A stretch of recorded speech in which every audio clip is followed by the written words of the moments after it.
When three men in fake uniforms demand your arrest for lawn violations, it's either a joke or something much darker.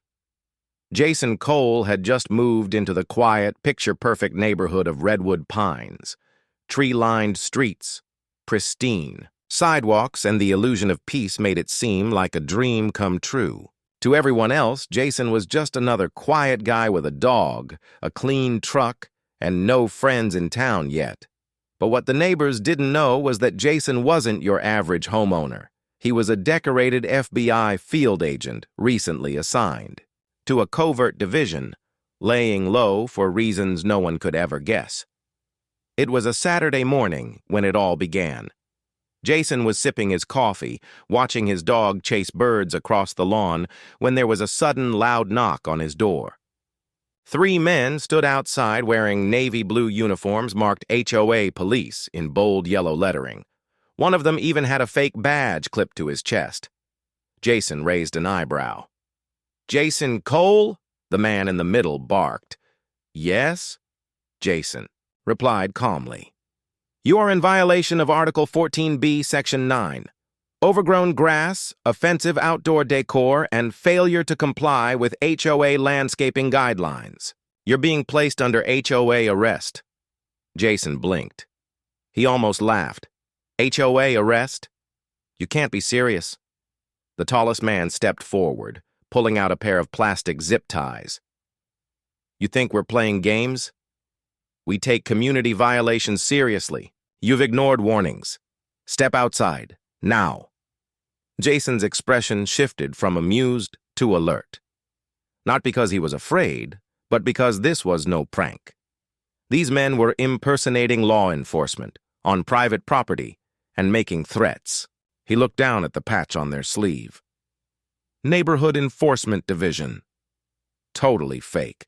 Not even a real organization. He played along. "Mind if I grab my wallet?" The lead man nodded. "Make it quick." Jason walked calmly inside, but once he was out of view, the agent in him activated.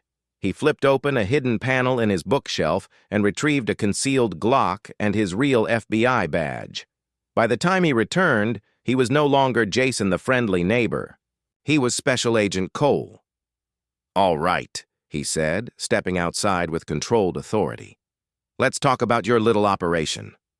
The three men looked confused at first, until Jason held up his badge. "Federal Bureau of Investigation. You're under investigation for impersonating federal officers, attempted unlawful detainment, and possible extortion." The fake officers froze. One of them tried to run. Jason didn't flinch. "Wrong move," he muttered, reaching for his radio. "Time to call this in." Just when things should have been wrapping up with arrests, the HOA president showed up and made things worse. Jason stood with his badge still in hand, watching the three fake HOA officers squirm. One had bolted across his lawn, tripped on the curb, and now lay face down, groaning. The other two stood frozen like mannequins, realizing far too late they'd messed with the wrong neighbor. Jason tapped his earpiece. "Dispatch. This is Special Agent Cole. I need local PD backup. 3 suspects detained, possible HOA fraud and impersonation case developing. Send uniforms and plain clothes to 1417 Redwood Pines Lane." Before the dispatcher could finish acknowledging, a sleek silver BMW rolled up to the curb.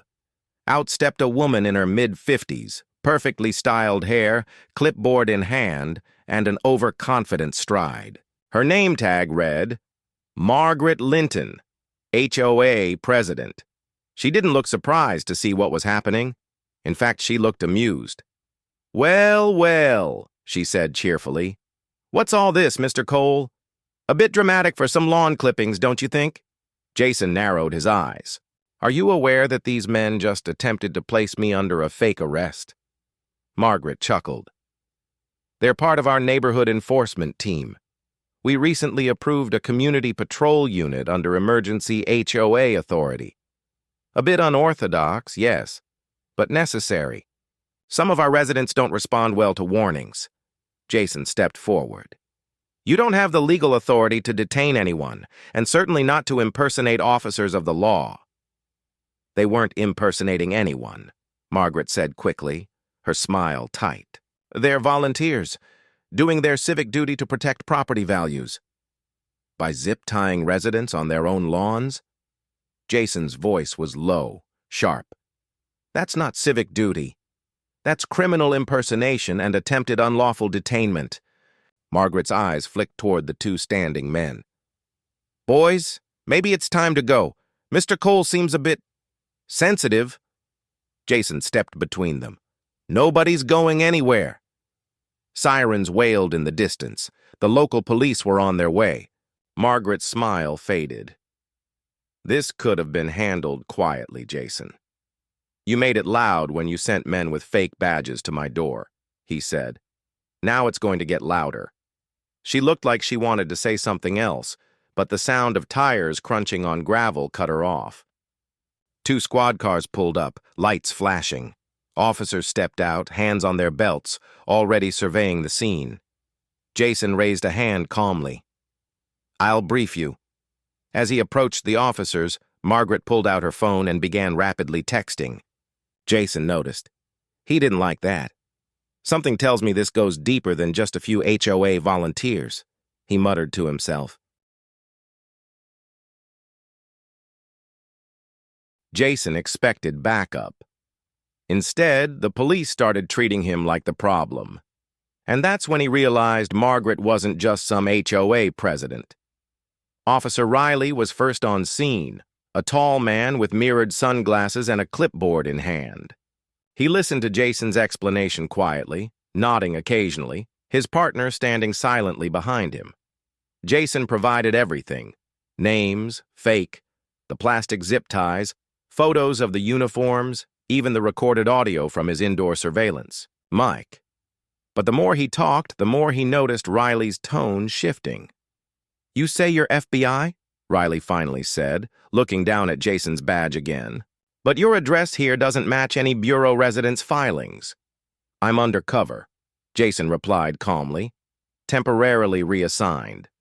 I'm not here on official bureau business, but I didn't lose my authority just because I mowed my lawn yesterday." Officer Riley scratched his head. "And you claim these three men tried to detain you under false HOA authority?" "Not a claim.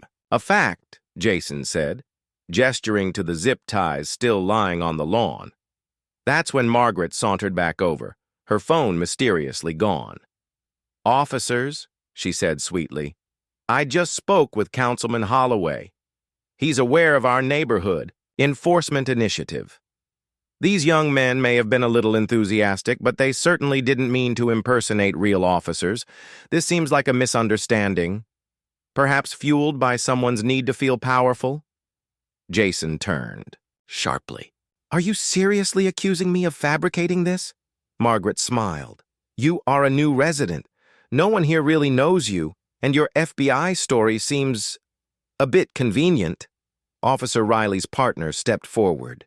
"Sir, we're going to need to see your transfer papers, bureau ID, and any documentation confirming your field status." Jason stared at them for a long second. Then, with a sigh, he reached into his inner jacket pocket and handed over a sealed folder. "I was hoping to avoid this." The officers opened it. Inside were official bureau documents, current credentials, agent transfer authorization, and an emergency clearance letter signed by his supervisor. Jason had hoped to keep his real identity low-key, but clearly that wasn't an option anymore. Riley whistled. Well, this just got real. Still, Margaret didn't flinch. He might be real FBI, but that doesn't change the fact that he's been hostile with neighbors and ignored multiple HOA citations. Jason's jaw tightened. "I've received 0 warnings, and even if I had, that doesn't justify what your goons did." Officer Riley looked between them. "We'll need to do some digging. For now, no arrests. But Agent Cole, I'd recommend not interfering with HOA matters until we sort this out." Jason almost laughed. "You're letting them walk away?" "For now." The fake officers grinned and quietly backed away, climbing into a black SUV and peeling out. Margaret gave one final smile. "Have a nice day, Agent Cole." Jason stood there, stunned.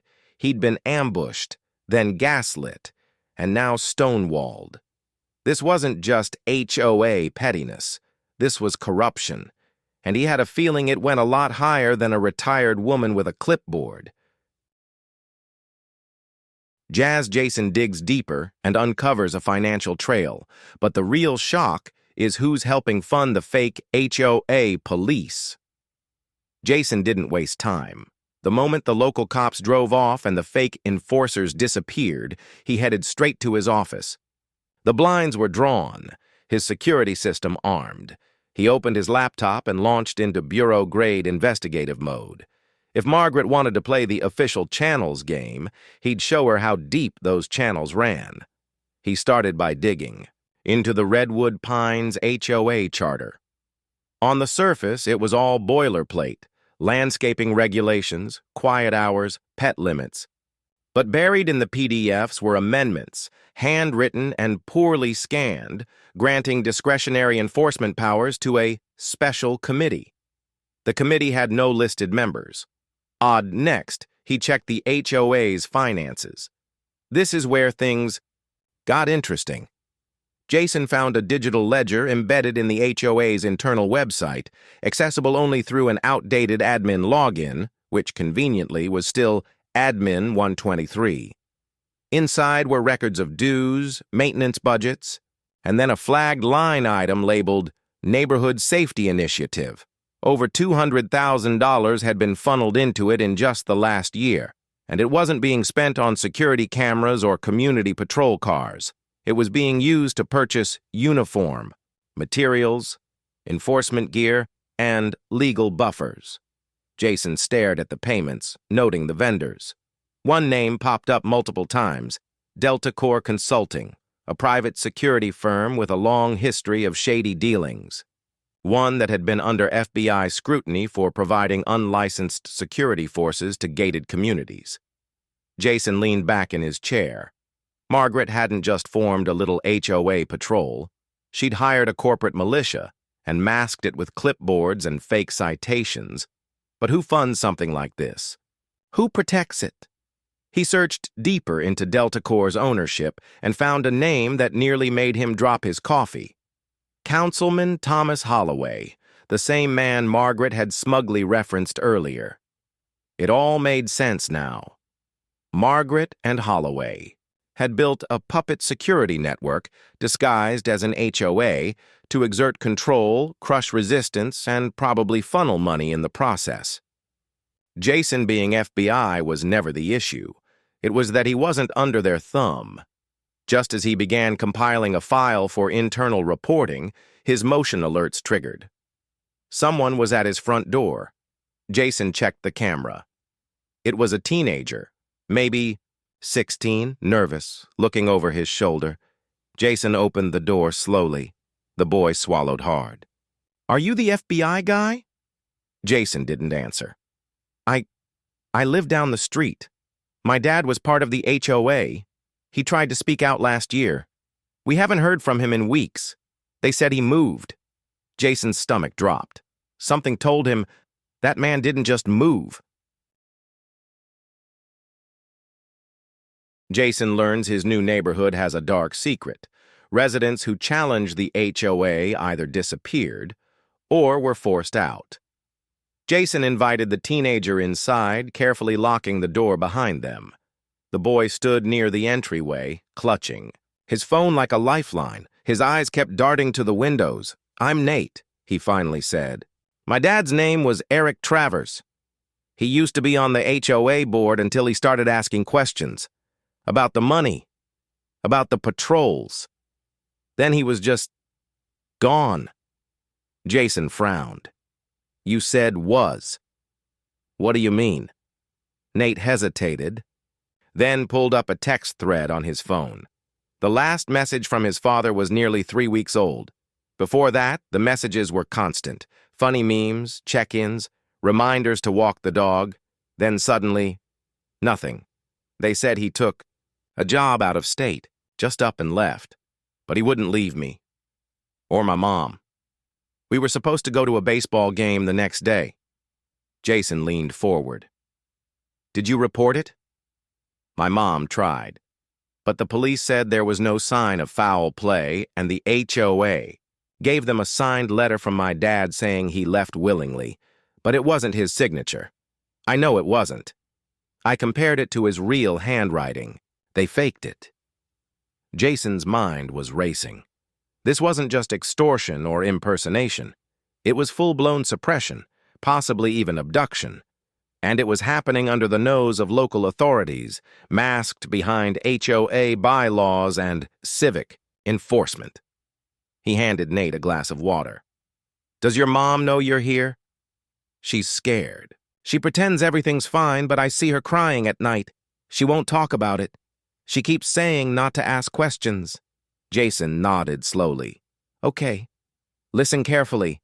I'm going to help you, but from now on, you don't talk to anyone about this. Not your friends, not the neighbors, not even your mom, unless she's ready. Understand? Nate nodded, his hands shaking. Jason guided him to the back door and slipped him a burner phone. If anything happens, anything? Strange, you call this number day or night. After Nate left, Jason immediately contacted a bureau contact, encrypting the files he'd collected and initiating a formal corruption investigation.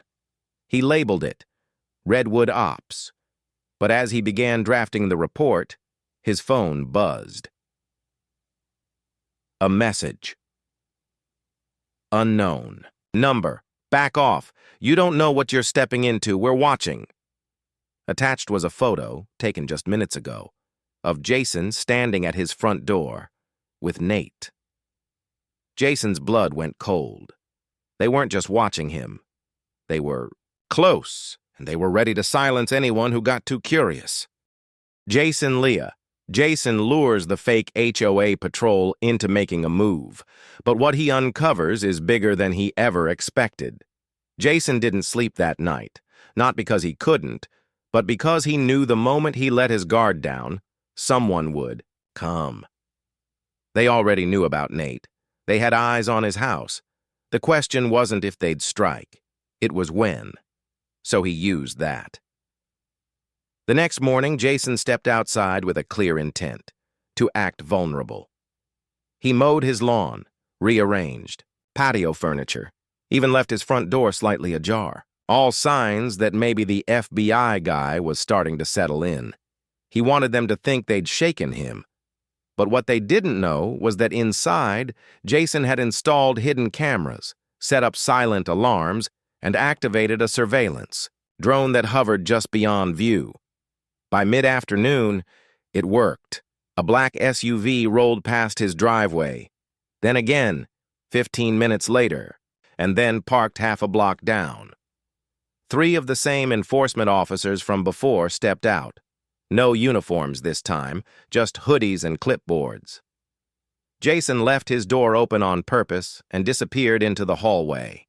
They entered casually, like salesmen. "Mr. Cole?" one called out. "We just have a few updates about community policies. Just 2 minutes of your time."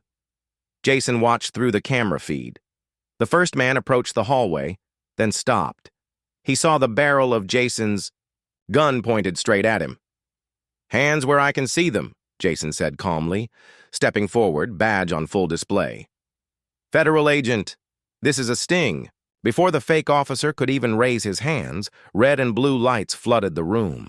Jason had signaled his drone to alert local law enforcement, and this time he'd looped in federal agents as well. Real backup. They swarmed the house in under 90 seconds. The 3 men were detained without a fight, but Jason wasn't done. Under interrogation, one of them cracked. He confessed to being paid weekly by a shell company that connected back to Delta Corp, the same corrupt firm Jason had traced earlier. But here's where things turned. Delta Corp was just one part of a larger network of neighborhood management firms used across the country to suppress property owners, silence whistleblowers, and funnel money into political campaigns. The Entire Redwood Pines HOA was a front. Even Margaret, the seemingly smug HOA president, was just a puppet. Jason requested surveillance on her, and within 24 hours, the Bureau intercepted her trying to flee the state, with burner phones and $50,000 in cash in her trunk. But something still didn't sit right, because even with Margaret caught and the enforcers detained, one name was still untouched: Councilman Holloway. He hadn't made a move, and that meant he was either planning something or waiting.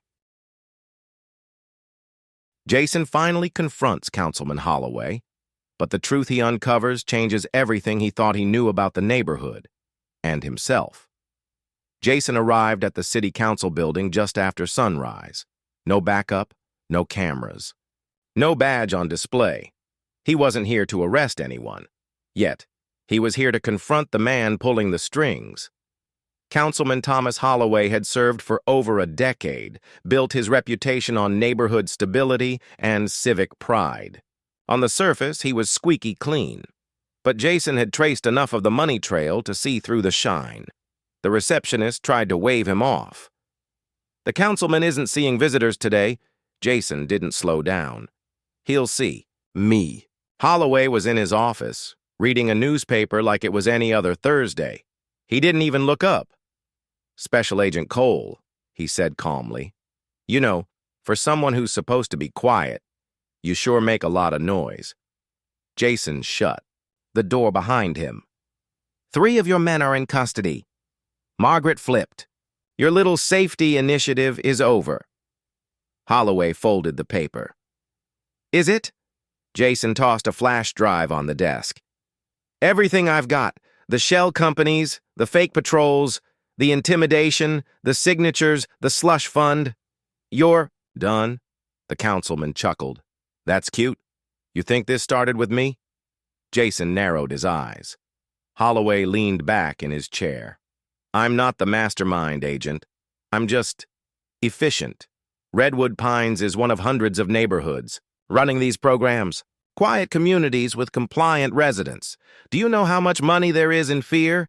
In controlling who moves in and who has to move out?" "You're describing racketeering. You realize that, right?" Holloway smiled, calm as ever. "And yet, the police didn't arrest me, and they won't. Because the people above me, they're not just councilmen. They're state level, federal even. You poke too hard, you don't just lose your badge, you disappear." Jason stared at him. "I'm not afraid of disappearing." "You should be." Just then, Jason's phone buzzed. A message from the Bureau. "Operation Redwood. Green lit. Interagency task force deploying." "You did it, Cole." Jason looked back up. "You underestimated who you were messing with." Sirens echoed in the distance. Real ones this time. Not HOA knockoffs. Within minutes, federal agents swarmed the building. Holloway didn't resist. He just sat there, still smiling, as they led him away in cuffs. 2 weeks later. Redwood Pines was quiet again, but different. The enforcers were gone. Margaret was in custody. Nate's father was found in a remote safe house, alive and ready to testify. And the HOA dissolved permanently by court order. Jason stood on his porch, drinking coffee like he had the first day he moved in. But now, he wasn't just watching the birds. He was watching freedom return to a neighborhood that had lived too long in fear. Nate rode by on his bike and gave him a thumbs up. Jason smiled. He didn't come here to start a fight, but he finished one.